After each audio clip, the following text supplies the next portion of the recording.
Hi, இது எங்களுடைய அம்மா வீடு. ஊரில் நாங்கள் பிறந்து வளர்ந்தது எல்லாமே இந்த ஊர் தான். வந்து பார்த்திங்கன்னா தம்பி ஒய்ஃபும் தங்கச்சி பாப்பாவும் வந்து கோலம் போட்டுட்ருக்காங்க. தைப்பூசத்துக்கு ஊருக்கு போனாலும் அப்போ எடுத்த வீடியோ. கோலம் போட்டுட்ருந்தாங்க, அழகாக போட்டுட்ருந்தாங்க. தம்பி ஒய்ஃபு சூப்பராக இருந்துச்சு. அதை அப்படியே ஒரு வீடியோ எடுத்துட்டேன். அப்புறம் வந்து இங்கே சென்னையிலலாம் பார்த்திங்கன்னா அடுப்பில் கேஸ்லாம் தண்ணி பற்ற வச்சு குளிப்போம், இல்லை ஹீட்ரு போட்டு குளிப்போம். ஆனால் ஊரில் பார்த்திங்கன்னா அம்மா அடுப்பு பற்ற வச்சு விறகுலாம் வச்சு சுட தண்ணி இது பண்ணி விட்டாங்க. சூப்பராக இருந்தது, நல்லா இருந்துச்சு, ஜாலியாக. அப்புறம் அடுப்பெலாம் க்ளீன் பண்ணிவிட்டு சாமி கும்பிட சமைக்கணும். அதெல்லாம் பண்ணி சமையல் பண்ணி முடிச்சுட்டு கோவிலுக்கு வந்தோம். இந்த அரிசி அங்கே தான் பிறந்து வளர்ந்தேன் நான். ஆனால் இது வரைக்கும் அந்த அரிசி நான் சாப்பிட்டதே இல்லை. ஆனால் இந்த தடவை வந்து தினேஷ் அவள் நான் சாப்பிட்டேன். அதான் அவர் தான் வாங்கி கொடுத்தா. அவ்வளோ கூட்டத்துலேயும் போயிட்டு அவர் வாங்கிட்டார். ஆனால் என்னால் வாங்கியிருக்கவே முடியாது. ஓகே, வாங்கிட்டு வந்துட்டு எல்லோரும் ஆள் கொஞ்சம் கொஞ்சம், அது பிரசாதம், அதை சாப்பிட்டா ரொம்ப நல்லது. குழந்தை இல்லாதவங்களுக்கு கூட குழந்தை பாக்கியம் கிடைக்குன்னு சொல்லுவாங்க.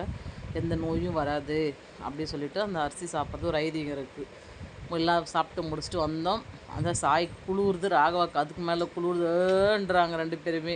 அப்புறம் அவங்க அப்பா பொட்டு வச்சு விட்டாரு. நான் கேட்டேன், முருகர் போட்டு வைக்க சொன்னால் சிவனுக்கு போட்டு வைக்கிற மாதிரி வச்சு விட்றீங்களே எங்கன்னாங்கன்னு கேட்டேன். இதுதான் அழகாக இருக்குது அப்படி சொன்னாங்க ரெண்டு பேரும். அப்புறம் வச்சு விட்டு அவங்களுடைய காவடி இது தாங்க, சாயோட காவடி, ராகவாவோட காவடி, ரெண்டு பேரோட காவடி இது தான். இது எல்லாமே டெக்கரேஷன் வந்து என் தங்கச்சி ஹஸ்பண்டும் எங்கள் அப்பாவும் தான், ரெண்டு பேரும் தான் டெக்கரேஷன் பண்ணது எல்லாமே. இந்த பூ வந்து நானே கட்டினேங்க வீட்டில். அண்ணா ஒன்று காம்பு இல்லாமல் காம்போட கட்டினதுனால குழந்தைங்களுக்கு குத்த ஆரம்பிச்சிடுச்சு. நான் அது வந்து எதிர்பார்க்கவே இல்லை. இது வந்து தம்பி, என்னுடைய அக்கா பையன், என் தங்கச்சி ஹஸ்பண்ட் தான் வேல் போகிறாரு பாருங்கள். அவனும் எதுவுமே வலிக்காமல் கொல்லாமல் நிற்கிறான். வெற்றிவேல் முருகருக்கு அரோகரா சொல்லிவிட்டு இவரும் பாருங்கள் எப்படி போட்டு விடுறாரு பாருங்கள். 3 வருஷம் மேலே கேப் ஆகிடுச்சு. சிங்கப்பூர்லேருந்து இப்போ தான் வந்தார். எவ்வளோ அசால்ட்டாக குத்துறாரு பாருங்கள். அரோகரா. வலிக்காதுங்க, ஆனால் லைட்டாக குத்தும் போது தான் லைட்டாக தெரியும், ஆனால் அதுக்கப்புறம் வலிக்காதுங்க. அப்புறம் அக்கா போடணும்னு சொல்லிட்டு அக்காவுக்கு போட்டு விட்டார் எங்கள் அப்பா. எல்லாம் போட்டுக்கிட்டு முடித்த உடனே ஓகே, தேர் இழுக்க ஆரம்பிச்சிட்டாங்க. காவடியெல்லாம் எடுத்து சாமி கும்பிடலாம் சொல்லிவிட்டு சாமிக்கு மேலே பகவானுக்கு காமிச்சு முடிச்சுட்டு தேங்காயெல்லாம் உடச்சி எல்லா பூஜையும் பண்ணாங்க. பண்ணி முடிச்சுட்டு இதாங்க எங்கள் ஊர் குதிரைங்க. குதிரை செம்ம பெரிய குதிரைங்க. அந்த வீடியோ கூட போட்டிருக்கேன், நான் திரும்ப கூட செக் பண்ணி பாருங்கள். எங்கள் ஊர் குதிரை அது. சாமி கும்பிட்டு முடித்த உடனே காவடி பசங்க தூக்க ஆரம்பிச்சிட்டாங்க. எப்படியும் ஒரு 3 கிலோமீட்டராவது ஊர் சுற்றணுங்க. ஆனால் வந்து சாய் வந்து ஓகே, பிரச்சனை கிடையாது. நான் ராகவா கொஞ்சம் கஷ்டமாக இருந்ததுங்க, ஃபஸ்ட் டைம்ன்றதுனால. ராகவா கொஞ்சம் தங்கச்சி ஹஸ்பண்ட் தான் எல்லாமே பார்த்துக்கிட்டாரு. அவர் தான் கூட எடுத்துகிட்டு வந்தது எல்லாமே பண்ணார். சாய்க்கு பிரச்சனை கிடையாது, அவன் செகண்ட் இயர் பண்ணுறான் இப்போது. பாருங்கள், வெற்றிவேல் முருகருக்கு அரோகரா. மாமாங்க அவர் தான் அந்த ஆணி இது வச்சு கால்வாதில் நடந்தார். எல்லாம் எடுத்துட்டாங்க. காவடியெல்லாம் எடுத்து கோவில் சுற்றி வந்தோம். ஃபுல்லாக இந்த ஐநா கோயில் பக்கத்தில் குளம் ஒன்று இருக்கும், அந்த குளத்தில் எல்லோரும் சுற்றி வந்தோம். தம்பி ஐயப்பன் பெரிய தம்பி கோயில் ஃபுல்லாக ராகவா பாருங்க. இங்கே திணறிட்டான். ஆனால் வந்து காவடி கொஞ்சம் வெயிட்டாக இருந்ததுங்க, அதனால தான் குழந்தை திணறிடுச்சு. இல்லைன்னா பிரச்சனை இல்லை. அவனே எடுக்கணும்னு ஆசையாக தானே எடுத்தான். அது முருகரோட அருளால் வந்து எந்த பிரச்சனையும் இருக்காது. அப்படியே வழியே இருந்தாலும் முருகர் ஏற்றுப்பார் குழந்தைங்களோட வழியை பார்த்து. ராகவா ஒரு 2 ஸ்டெப்பு ஆடினான். அதுக்கு மேலே ஏன்னா அவன் காவடி செட் ஆகலை. அதனால சரி சொல்லிட்டு ஓகே பரவாயில்ல விடுப்பா, அடுத்த வருஷம் நீ கொஞ்சம் வளர்ந்துருவ, அடுத்த வருஷம் டான்ஸ்லாம் ஆடிக்கலாம் அப்படின்னு சொல்லி அவர் 2 ரவுண்ட் மட்டும் அப்படியே போயிட்டு வந்தாங்க, நடந்துட்டு வந்தான். சாய் நல்லா ஆடினாங்க, நல்லா பண்ணான். முடிஞ்சு வந்து காவடி வெளியில் வரணும்னா தீ மிதிச்சுட்டு தான் வெளில வரணும். கோயிலோட வெளியில் தீ மிதித்து தான் வரணும். எல்லோரும் தீ மிதிச்சுட்டு வந்தாங்க.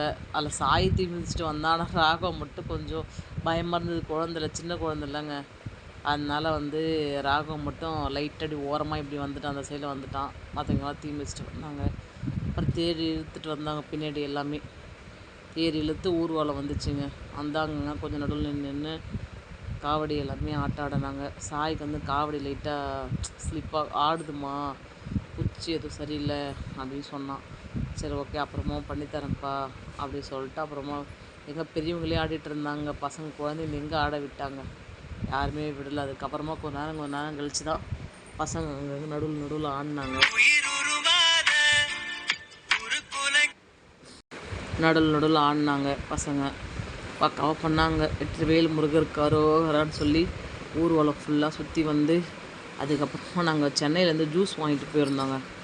ஏன்னா வெயில் டைமு, சாப்பிடாம காலிலேருந்து விரதம் இருப்பாங்க எல்லோரும், முருகருக்கு விரதம் இருப்பாங்க, சாப்பிட மாட்டாங்க. அதனால சரி ஃப்ரெஷ் ஜூஸ் தான் இது. கொய்யாப்பழ ஜூஸும் மாதுளம்பழம் ஜூஸும் வாங்கிட்டு போயிருந்தோம். அப்புறம் எல்லாேருக்கும் அந்த ஜூஸை ஊற்றி கொடுக்கலான்னு சொல்லிவிட்டு ஜூஸை ஊற்றி பாருங்கள் எல்லாேருக்கும் கொடுக்கலான்னு சொல்லி என்னோடய அண்ணன் பையன் எல்லாமே ஹெல்ப் பண்ணாங்க. கூப்பிட தங்கச்சி எல்லாமே ஹெல்ப் பண்ணாங்க. எல்லாருடைய உதவியால் எல்லாேருக்கும் கொஞ்சம் கொஞ்சம் இது நம்மளால் முடிஞ்சது. முருகர் நம்மளை அந்த அளவுக்கு நல்லபடியாக வச்சுருக்காருன்னா அதுக்கு நம்ம நல்லா இருக்குன்னா அதுக்கு காரணம் கடவுளும் ஒன்று தாங்க.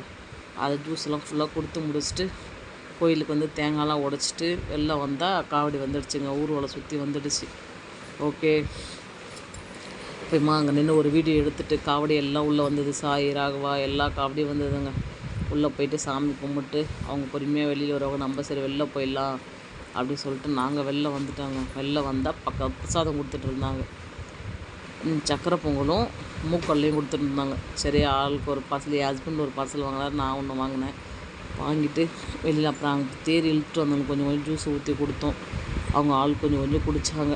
குடித்து முடிச்சுட்டு வீட்டுக்கு போகலாம் தேங்காய் உட சொன்னேன். ஏன்னா சாமி காவடி எடுத்து வச்சுட்டு வீட்டுக்கு வந்துடும். அதுக்குள்ளே போய்ட்டு இலெல்லாம் போட்டு சாமி கும்பிடணும். வீட்டில் செஞ்சு வச்சுருக்க சாப்பாடெலாம் வச்சு. அதனால சரி ஓகே சொல்லிட்டு நாங்கள் வீட்டுக்கு அங்கே வந்து வீட்டுக்கு கிளம்பலாம். நானும் தங்கச்சி என் ஹஸ்பண்ட் எல்லாமே வீட்டுக்கு கிளம்பிட்டாங்க. காவடி வந்து கோவிலில் தான் இருக்கும். வேணுன்னா நம்ம எடுத்து வந்து வீட்டில் வச்சுக்கலாம், இல்லைன்னா கோவிலில் கூட இருக்கலாம். நம்மளுடைய விருப்பம்தான். கோவிலில் இருந்தாலும் பத்திரமா இருக்கும், வீட்டில் இருந்தாலும் நம்ம மேலே இதில் செல்ஃபில் அந்த மாதிரியே தூக்கி மேலே வச்சுக்கலாம். நம்ம உள்ள கோவிலே இருக்கட்டும் அப்படின்னா முருகர் எப்பவுமே கோவிலில் பாதுகாப்பாக பத்திரமா கோவிலே இருக்கும். அது நம்ம விருப்பம்தான். வைக்கிறது வைக்கலாம், வைக்காமையும் போகலாம். உங்களுக்கு ஏதாவது வேண்டுதல் இருந்தால் இந்த இங்கே கமெண்ட் செக்ஷனில் கமெண்ட் பண்ணாங்க. முருகரை வேண்டிக்கோங்க, கண்டிப்பாக அது நடக்குங்க. முருகரை வேண்டிக்கிட்டு வேல் போடுறேன், இல்லை எதாவது பிரசாதம் பண்ணுறேன், அந்த மாதிரி ஏதாவது வேண்டிக்கோங்க. தேர் எடுக்கிறேன், காவடி எடுக்கிறேன்னு சொல்லிட்டு வேண்டிக்கோங்க. வேண்டுதல் வச்சு கண்டிப்பாக முருகர் நிறைவேற்றுவாருங்க. கரெக்டான வேண்டுதலாக இருக்கணும், பக்தியாக வேண்டணும். பக்தியாக இருந்தால் அதுக்கான பலன் முருகர் கண்டிப்பாக கொடுப்பாருங்க. ஏன்னா இதுவே எங்கள் ஊரில் கூட்டம் கொஞ்சம் கம்மி இந்த வருஷம்னான்னு தெரியல. எப்பயுமே வருஷம் செம்ம கூட்டம் இருக்குங்க எங்கள் கோவிலில். இந்த வருஷம் கூட்டம் கொஞ்சம் கம்மியாக இருக்குது. என்னென்னு தெரியல. சண்டே தான் வந்தது, ஆனால் அப்பயும் கொஞ்சம் கூட்டம் கம்மியாக இருந்துச்சு. ஏன்னு தெரியல. ஆனால் வருஷம் செம்ம கூட்டம் இருக்கும். நிறைய தேர் இருக்கும், காவடி நிறைய இருக்கும். இந்த வருஷம் கொஞ்சம் கம்மியாக இருந்துச்சு. அவ்வளோதான் வித்தியாசம். நல்லபடியாக தைப்பூசத்தை முடிச்சுட்டு பிரசாதம் வாங்கிக்கிட்டு வீட்டுக்கு வந்து சாமி கும்பிட்டு சாப்பிட்லான்னு சொல்லி அங்கே வந்து பிரசாதம் வாங்கிட்டு தேங்காய் உடைக்கணுங்க. மாவிளக்கு போட்டு தேங்காய் உடைக்கணும். அது முருகருக்கு உடச்சி முடிச்சுட்டு அன்றைக்கி ஈவினிங் நைட்டு பார்த்திங்கன்னா முருகர் ஊர்வலம் வருவார். முருகர் அவங்க 2 மனைவிகளும் வருவாங்க. ஆனால் அதை வந்து பார்க்க முடியலங்க, டைம் ஆகிடுச்சு. அடுத்த நாள் பசங்களுக்கு எக்ஸாம்னு சொல்லிவிட்டு நாங்கள் கிளம்பி அன்றைக்கி நைட்டே ஊருக்கு வந்துவிட்டோம். நாங்கள் எங்களால் வந்து சாமி பார்க்க முடியல. இருந்தாலும் வருஷம் பார்ப்போம், இந்த வருஷம் பார்க்க முடியல. அது கொஞ்சம் வருத்தமாக இருந்தது. ஓகே, எப்போ போனாலும் முருகர் கோயில் போயிட்டு வரலாம். இதாங்க எங்கள் ஊர் தைப்பூச வீடியோ. ஓகே, பாய். நெக்ஸ்ட் வீடியோவில் பார்க்கலாம்.